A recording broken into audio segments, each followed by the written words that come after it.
They told me Grandma was dying. They said she was rushed to the hospital in the middle of the night, that her blood pressure had spiked so badly the doctors weren't sure she'd make it through the weekend.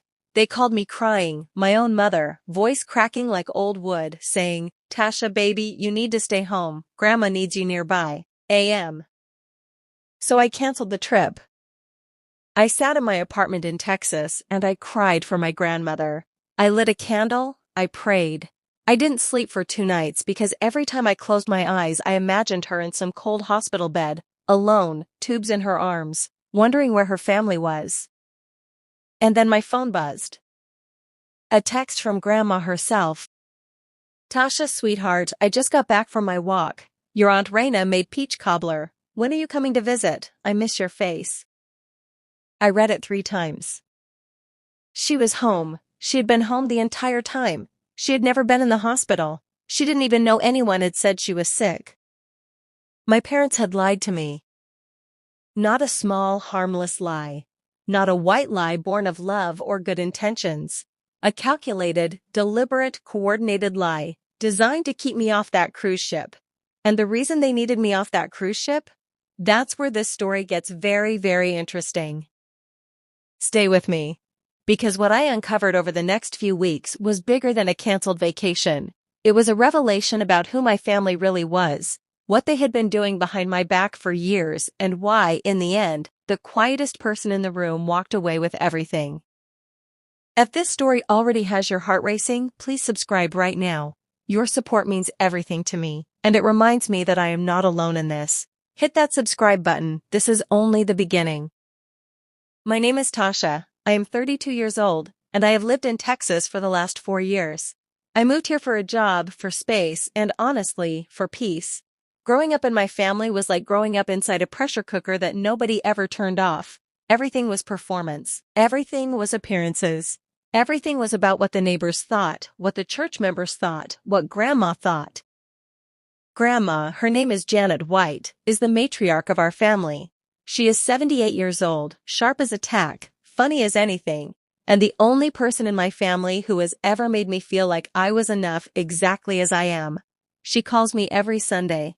She sends me cards in the mail with little sticky notes that say things like, "You are my sunshine even when you're far away, AR." My parents, Johnson and Brenda White, are a different story entirely. My father, Johnson, is a man who believes deeply in order, hierarchy, and the idea that everything in the family must pass through him first. He is not cruel, exactly. He is just controlling in a way that masquerades as love. He has opinions about everything. My career, my apartment, my relationship, my weight, my friends. And he delivers those opinions like they are facts handed down from God himself. My mother, Brenda, is softer on the surface but harder underneath. She has this way of smiling while she's hurting you that I spent years mistaking for warmth. She is the kind of woman who says, "I'm just worried about you," when what she means is, "I disapprove of your choices." Then there's my brother Tommy, who is 29 and has spent his entire life being the golden child, the favorite, the one who could do no wrong. Tommy lives 10 minutes from my parents. He shows up for every dinner, every birthday, every holiday. He has never had to fight for anything in his life because the path was always cleared for him. And there is my boyfriend, the love of my life, Liam. Liam Oliver is 35 years old. He is patient, kind, consistent, and brilliant in that quiet way that doesn't announce itself. He grew up differently than I did. He doesn't have much family left, just his older brother Daniel and a handful of close friends. What he lacks in family, he makes up for in loyalty. He has never once made me feel small. He has never once made me feel like a burden. My parents hate him. Not because he is a bad person. Not because he has ever disrespected them or caused a single moment of harm. They hate Liam because he sees through them. Because he is not intimidated by my father's voice or my mother's guilt. Because when they try to manipulate me and I call Liam afterward, he says the quiet, clear things that help me see what just happened. They hate him because he makes me stronger. The cruise was supposed to be a gift. Liam had been planning it for months, a 7-day Caribbean cruise leaving out of Miami. It was our first real vacation together, the first trip we'd ever taken that wasn't a weekend drive or a quick flight to see family. He had saved up, picked the dates, booked everything. He even arranged for us to have a small dinner on the deck the second night, nothing extravagant, just the two of us, the ocean, candles, and a reservation he'd made weeks in advance. When I told my parents, the response was immediate and cold. My mother said, "A cruise? With Liam? Tasha, you barely know this man." I reminded her that Liam and I had been together for 2.5 years. My father said, "You should be saving your money. A cruise is frivolous. That money could go toward a down payment on a house." I reminded him that it was my money and my decision. There was a silence on the phone that felt like a door slamming. I should have known right then that it wasn't over. The trip was scheduled for a Thursday departure. Liam and I had our bags packed, our passports ready, our boarding documents printed. I had taken the entire week off work. I was excited in a way I hadn't been in years, the kind of excitement that lives in your chest and makes everything feel lighter. 2 days before we were supposed to leave, my mother called. Her voice was different, low, shaking, the kind of voice that bypasses your logic and goes straight to the part of your brain that is hardwired to respond to a mother's distress. She said, "Tasha, I need you to hear me. Grandma is in the hospital. It happened last night. Her blood pressure was dangerously high, and the doctors are running tests. We don't know what we're dealing with yet." I felt the floor drop out from under me. What hospital? What ward? Can I call her? RA. She doesn't have her phone with her. They took it when they admitted her. Tasha, the doctors said, the next 48 hours are critical. I think you need to be available. I think getting on that cruise right now would be a mistake. My father got on the line. He said, "Tasha, family comes first, always, you know that." I sat down on the edge of my bed. Liam was in the kitchen. I could hear him moving around, making coffee, completely unaware that the trip we'd been looking forward to for months was dissolving in real time. I canceled the trip. I called Liam into the bedroom and I told him what my parents had said. His face was careful, the way it gets when he is processing something that doesn't sit right with him. He said, "Well, did you talk to anyone else? Did you call the hospital? Did you call your aunt?" I said I hadn't. I said I trusted my mother. He didn't push it. He put his arm around me and said, "Okay, we'll rebook. The important thing right now is your grandma." We didn't go on the cruise. For 2 days, I sat by my phone. I called my mother repeatedly asking for updates. The answers were always vague. "She's resting," or "the doctors are still running tests," or "F to you. It's too soon to say." My father texted me once saying, "You made the right call, Tasha. This is what family does." Air. I sent flowers to the hospital, to a room number my mother had given me. I didn't sleep well. I prayed. I cried a little, privately, sitting in my bathroom at 2 in the morning, because I love my grandmother more than almost anyone in the world, and the thought of losing her had cracked something open in me. And then on the second night, my phone buzzed. A text from Grandma's personal cell phone, the one she always uses. The one she takes on her walks and uses to send me voice memos when she's feeling nostalgic. "Tasha, sweetheart, I just got back from my evening walk. Your Aunt Raina came by and made peach cobbler, you know, the one you love. I've been trying to reach you all week, but you haven't answered. Is everything okay? I miss your face. Call me when you can. Love, Grandma Janet." I read it standing in my kitchen. I read it again. I called her immediately. She picked up on the second ring, bright and warm and completely, perfectly fine. "Grandma," I said, and my voice came out strange. "Are you okay? Are you at home?" "Of course I'm at home, baby. Where else would I be? I just told you I went on my walk." "Have you been to the hospital recently? In the last few days?" Airy. A pause. The hospital? Lord, no. The last time I was at a hospital was to visit Deacon Murphy's wife in February. "Tasha, what is going on? You sound strange." I sat down on the kitchen floor. Just sat down right there on the tile because my legs stopped working. "Grandma," I said carefully, "did anyone tell you that you were sick? That your blood pressure?" My blood pressure is fine. Dr. Mahone checked it at my last appointment. 122/78. He said I was doing wonderfully for my age. A.M. She had no idea. She had absolutely no idea. My parents had invented a medical emergency, fabricated an entire hospitalization, to keep me off that cruise ship. I know this is a lot to take in. I know your chest might be tight right now the same way mine was that night. If you feel like you need to stay with me through this, please subscribe. Your support means everything to me, and it reminds me I'm not alone in this. I need you here for the rest of this story. After I got off the phone with Grandma, I sat on that kitchen floor for a long time. Liam found me there. He didn't panic, he just sat down beside me on the tile, our backs against the cabinets, and waited. I told him everything. He was quiet for a moment, then he said, "Tasha, why did they need you off that ship so badly?" That was the question. Not, how could they do this? Not, Ack, what are you going to do? Just, why? I didn't have an answer. I thought about it all night. I turned it over and over like a stone, looking for the thing underneath it. My parents had never been pro-cruise. They hadn't wanted me to go with Liam. They had made their disapproval clear. But disapproval had never turned into fabrication before. This was something different. This was something desperate. What was so important about that specific week?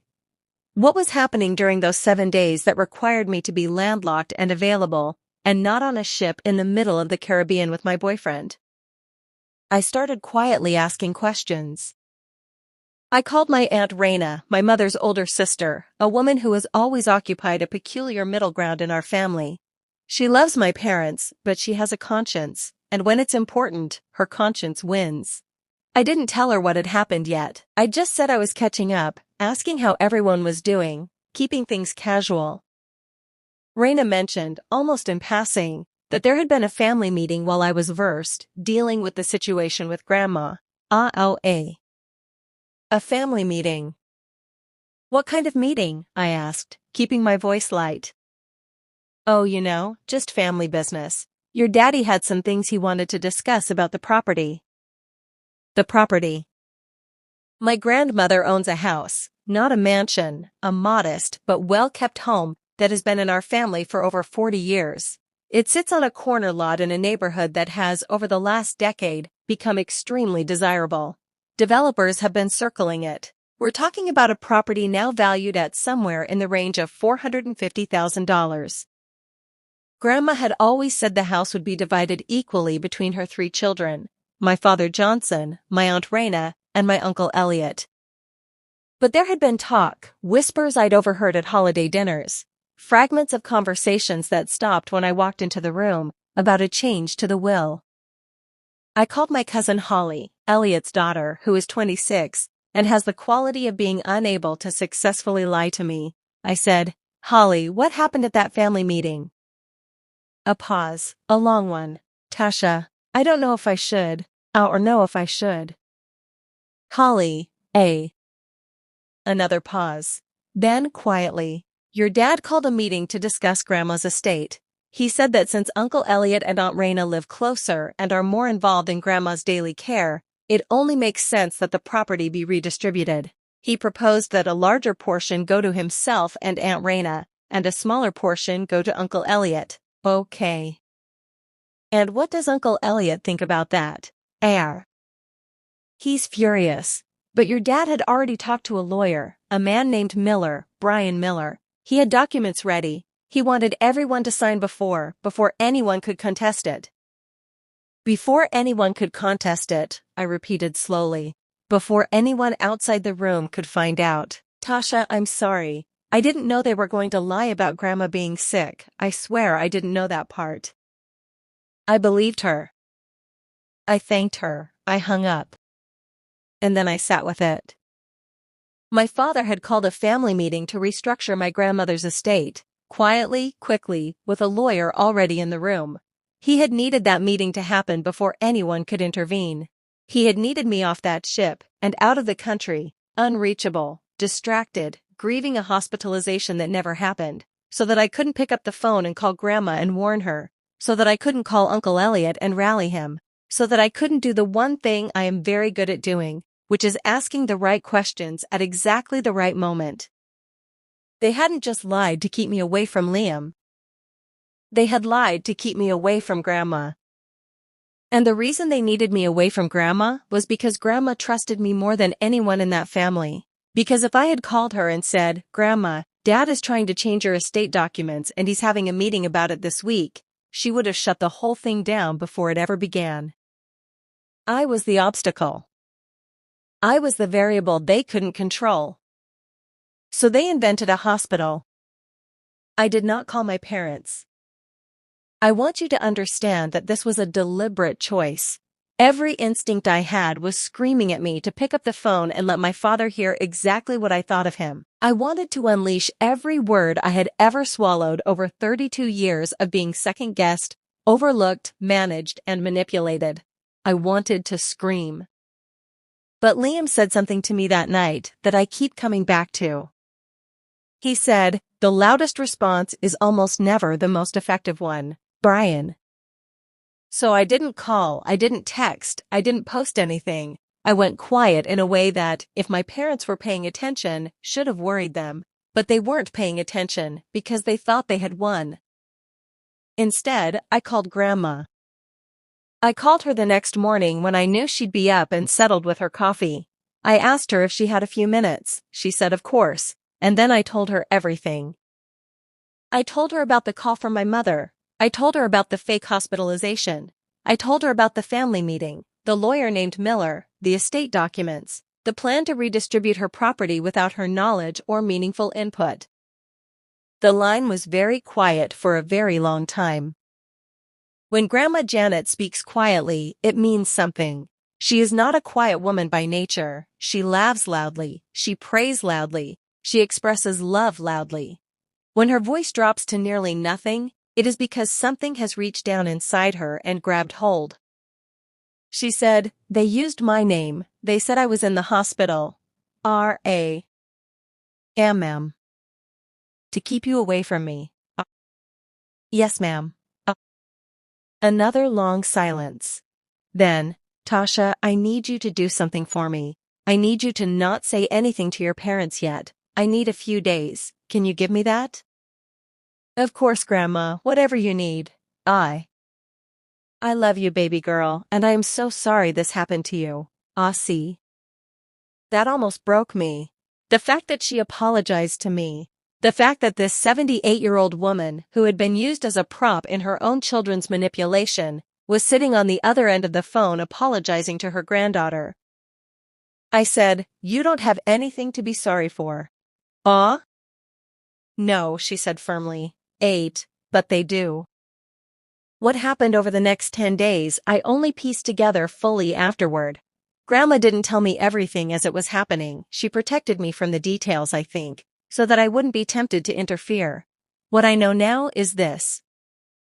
Grandma called her own lawyer. Not the family's lawyer, not Brian Miller, who my father had retained.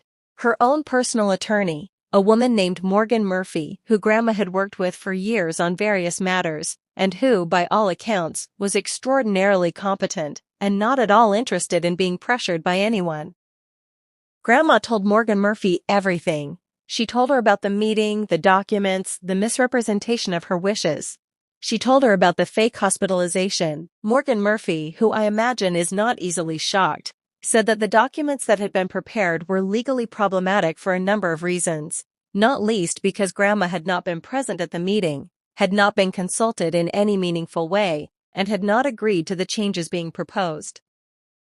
Grandma also did something that I think was quietly brilliant. She called Uncle Elliot. Not to commiserate, not to vent. She called him with a very specific request. She wanted to know exactly what had been said at that meeting, exactly what documents had been put in front of him, and exactly what he had or hadn't signed. She told him she was asking her lawyer to review everything. Uncle Elliot, who had been furious and isolated and unsure of what to do, apparently burst into tears on the phone. He had signed one preliminary document because he felt cornered and hadn't fully understood the implications. Morgan Murphy later advised that the document had significant issues, and that his signature under those circumstances was contestable. Grandma also called Aunt Raina. That conversation, I'm told, was harder. Raina had known what was happening. She hadn't fabricated the hospitalization story herself, that had been entirely my father's and mother's doing. But she had known about the meeting, had attended it, and had not warned either Grandma, Uncle Elliot, or me. She had gone along with it because my father had framed it as being in Grandma's best interest, and Raina had believed him, or had wanted to believe him, or had been too conflict avoidant to push back. When Grandma confronted her with the facts, calmly, directly, the way only a woman who has raised a family through actual hardship can, Raina broke down. She said she hadn't known about the lie regarding the hospitalization. She said she was ashamed. She said she didn't know what to do. Grandma told her what to do. Tell the truth, cooperate with the lawyer, and do better going forward. 10 days after my initial phone call to Grandma, I received a text from her that said simply, "It's handled, baby. Call me Sunday."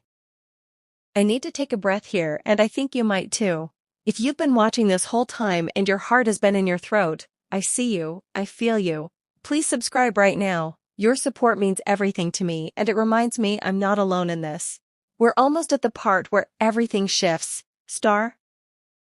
I called Grandma that Sunday at our usual time, 10 in the morning, when she's had her coffee and her devotional and is feeling settled. She told me everything.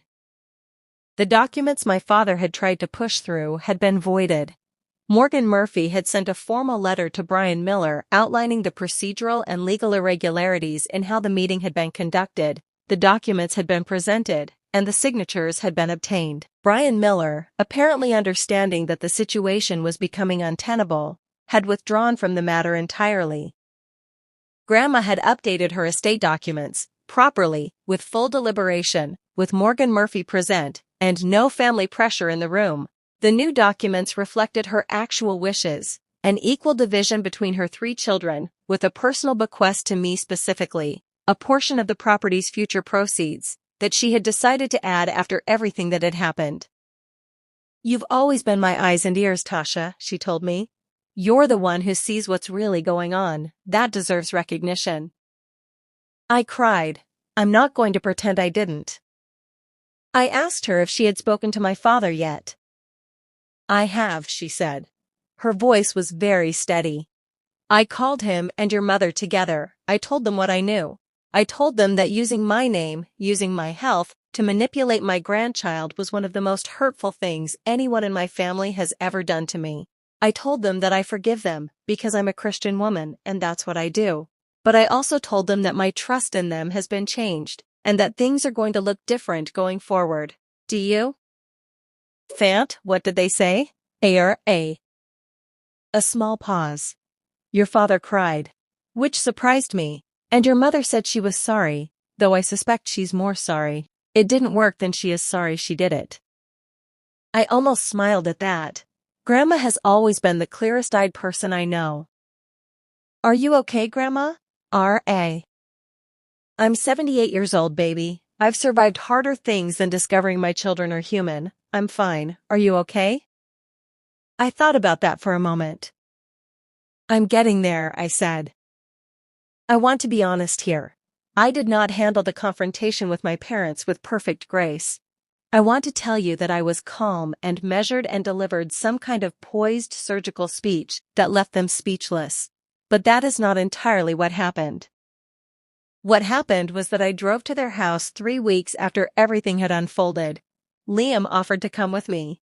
I told him I needed to do this one alone. I sat down across from my parents in their living room, the room where I grew up, where the family photos are lined up on the mantel, where the same clock has ticked on the same wall for 25 years. And I looked at them and I said, "You lied to me about Grandma being in the hospital.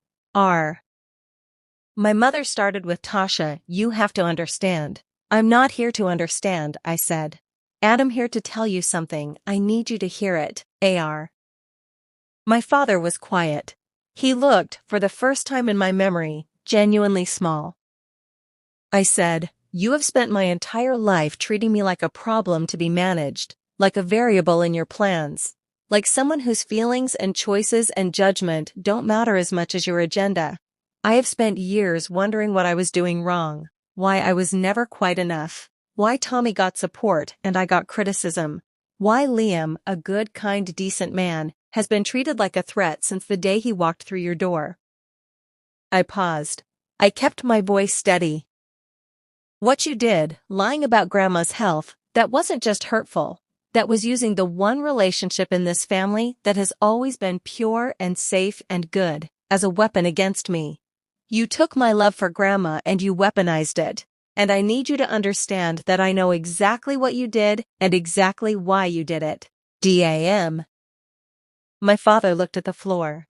My mother had tears on her face, but I had learned over 32 years to wait and see what kind of tears they were before I responded to them. I am not cutting you off, I said. Adam not walking out of this family. But things are going to be different. I will not be managed. I will not be manipulated. Liam is my partner, and he will be treated with respect. And if you ever involve Grandma in something like this again, that will be the line for me. That will be the thing I do not come back from. Daya. My father looked up at me. He said, Tasha, and then his voice broke in a way I had never heard before. Not performance, something real. He said, I thought I was protecting the family. I don't know what I thought. I'm sorry. My mother said she was sorry too. I nodded. I told them I heard them. I told them sorry was a starting point, not a destination. Then I stood up and I left. I sat in my car in their driveway for about 5 minutes, just breathing.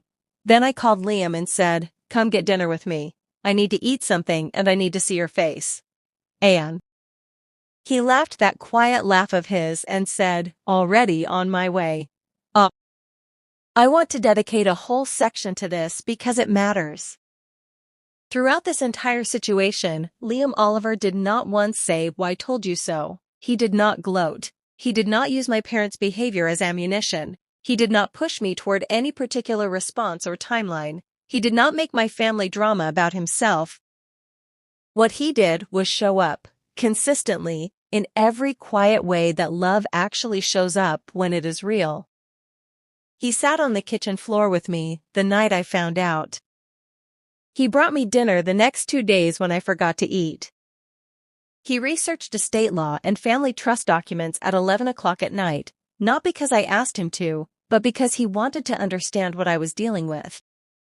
He sent Grandma a card, just a simple card in his handwriting that said something like, I hope you know how remarkable your granddaughter is, and how much I admire the strength she gets from you. Grandma called me after she received it and said, I like that man, Tasha. You keep him, Tare.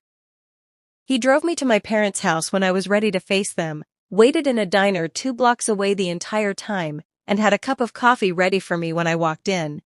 He didn't ask me to rehash everything immediately. He just sat with me while I processed. That is love. Not the loud, declarative, performs well on social media kind. The kind that shows up on the kitchen floor at midnight. The kind that remembers what you need before you ask. The kind that protects without controlling, supports without taking over, loves without requiring the other person to be smaller so it can feel bigger. My parents were afraid of Liam because they recognized that his presence in my life made me harder to manipulate. They were right. And I am grateful every single day. I want to be real with you about what the aftermath looks like, because I think we are often told stories that end with clean resolutions, and I don't want to lie to you the way my parents lied to me. Things with my parents are better, not healed, not fully. There are conversations we have not yet had and trust that has not yet been rebuilt. My father still has moments where his old instincts kick in, and he says something that makes me feel 10 years old and invisible. When that happens, I say something now. I don't swallow it. I don't wait 2 days and then pretend it didn't happen. I say, Dad, that felt dismissive. Can we try again? Sometimes he responds well, sometimes he doesn't, but I say it every time. My mother has been more complicated. She is trying, I think, in the way she knows how. She asks about Liam now, genuinely asks, not the loaded questions of before. She asked him to pass the bread at Thanksgiving, and thanked him by name, and that small thing felt enormous to me. Tommy and I have gotten closer, which I did not expect. He didn't know the full extent of what our parents did, and when he found out, because Holly told him, because family secrets in our family do not stay secret, he was genuinely troubled. He called me and said, "Tasha, I'm sorry. I should have been paying more attention. I've been too comfortable and too blind." We are not suddenly best friends, but we are talking in a way we haven't since we were children. Uncle Elliot is doing better. He retained his own attorney and is in ongoing conversations about the estate. He and Grandma talk every week now, more than they used to. I think the crisis cracked something open between them that needed to be cracked. Aunt Raina has been quiet. She sends me text messages occasionally, holiday greetings, a funny video now and then, and I respond warmly but briefly. I am not icing her out, but I'm also not pretending we are in the same place we were before. Trust, once broken, requires consistent behavior over time to rebuild. I am watching, I am open, but I am watching. And Grandma Janet is, as she has always been, the steadiest person in this story. She started something new this year. Every month, she calls each of her grandchildren individually. Not a group call, not a family roundtable, but a personal one-on-one call with each of us. She says she wants to make sure that no one in the next generation ever feels like they only matter as part of a crowd. She wants each of us to know that we are seen. She called me on a Tuesday last month and talked to me for an hour and 15 minutes about everything and nothing. About the peach cobbler, about a book she was reading, about a documentary she watched about the ocean, about what she was thinking about leaving behind for us and how she hoped we'd use it, about love and what it looks like when it's honest. Before she hung up, she said, "Tasha, I am proud of how you handled yourself. You didn't burn the house down, you just turned the lights on. AR." I wrote that down. I have it on a sticky note on my bathroom mirror. You didn't burn the house down, you just turned the lights on. R. We rebooked the cruise. Liam handled everything. He called the line, explained that we'd had a family emergency, and they were gracious about it. We went 6 months after the original date. Different itinerary, different ports, but the same ship, the same idea. The two of us, the ocean, a week away from everything that had been heavy. On the second evening, we had dinner on the deck. The same reservation Liam had originally made. He had transferred it to the new date, because of course he had. Small round table, white cloth, candles that flickered in the sea breeze. The sun was going down over the water in that particular way it does in the Caribbean, all orange and impossible and almost too beautiful to believe is real. I looked at Liam across the table and I thought about the kitchen floor, about the diner 2 blocks from my parents' house, about the card he sent my grandmother, about all the 10:30 texts and the quiet cups of coffee, and the way he always tells me the truth, even when it's the harder thing. I said, "I'm sorry about all of it, the canceled trip, the mess, ARS. He looked at me like I had said something confusing. He said, "Well, Tasha, none of that was your fault." I know, I just, AR. You turned the lights on, he said. Andus, isn't that what Janet said? ARE. I laughed. I actually laughed out there on the water with the candles and the Caribbean sky. He reached across the table and took my hand. And we just sat there like that for a while, in the warm evening air, with the water all around us, and nothing overhead but open sky. And that is where I want to leave you. Not with a perfect ending, because life is not a perfect ending, but with an honest one, with love that held. With a grandmother who turned the lights on in her own house, with a woman who stopped swallowing things and started saying them, with a man who showed up quietly in every way that counted. As you made it all the way here, thank you. From the bottom of my heart, thank you. You stayed with me through every part of this. You sat on the metaphorical kitchen floor with me. And if this story moved you, if it reminded you of something you've been carrying, if it gave you even a single moment of feeling seen, please subscribe. Your support means everything to me, and it reminds me I'm not alone in this. Leave a comment below and tell me what part hit you the hardest. I read every single one. And if you haven't told someone in your life today that you see them, go do that. Go do that right now. Because sometimes the most powerful thing isn't the revenge, it's the light. I'll see you in the next one.